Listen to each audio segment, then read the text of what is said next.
العواف عليكم، يا رب تكونوا في أحسن صحة وأحسن حال. إيه بقى موضوع إثيوبيا وليه لازم نبقى فاهمين تاريخها كويس جدا؟ ده لسبب بسيط جدا، وهو إن لما نعرف تواريخ الدول المحيطة أو الدول اللي في حوض النيل هنفهم أجزاء مهمة قوي من تاريخنا إحنا كشعب مصري.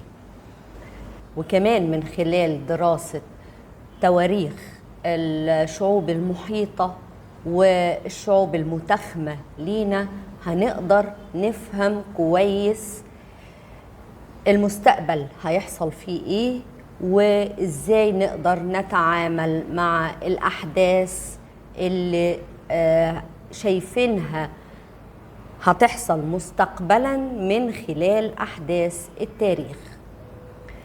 وعلشان نقدر نفهم التاريخ بشكل صحيح فلازم نبقى فاهمين الجغرافيا والتركيبة السكانية بشكل صحيح لأي إقليم إحنا بنشوفه أو بندرسه.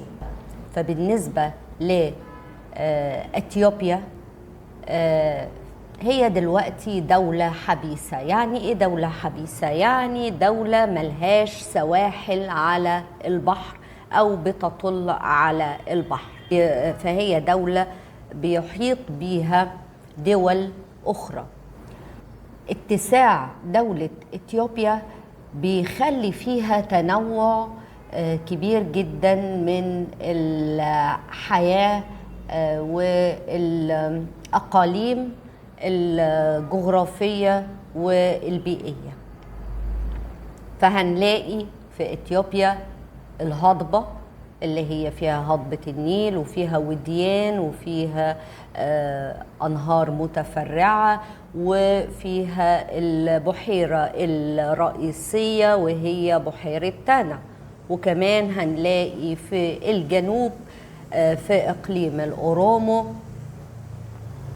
هضاب وسهول ومناطق فيها غابات كتيرة، علشان المنطقة دي أقرب للإقليم الاستوائي. كمان هنلاقي في إثيوبيا في مناطق صحراوية، مثلا إقليم الأوغادين في شرق الدولة الإثيوبية. التنوع ده عمل تنوع في التركيبة السكانية كمان، فبالتالي هنلاقي في إثيوبيا المزارعين والرعاة والتجار. كل التنوع ده بيندرج تحت قوميات كتيرة في إثيوبيا، بيصل عددها على حسب التقارير زي ما قلت قبل كده ل 83 قومية. القوميات دي كلها بتندرج تحت قوميات رئيسية في إثيوبيا. القوميات الرئيسية ديت أكبرها تعدادا هي قومية الأورومو، وبعد كده بتيجي القوميات التانية على حسب التقارير. دلوقتي القومية التي تليها في التعداد هي قومية الأمهرة، يليها قومية التجري، يليها قومية الأوغادين الصومالية في إقليم الأوغادين، يليها بعد كده القوميات اللي هي بيتقال عليها القوميات الجنوبية، واللي هي أقرب ما تكون لقومية الأورومو وقومية الأوغادين. طيب، إثيوبيا زي ما قلنا حاليا هي دولة حبيسة، بس الوضع طبعا ما كانش بالشكل ده، ولا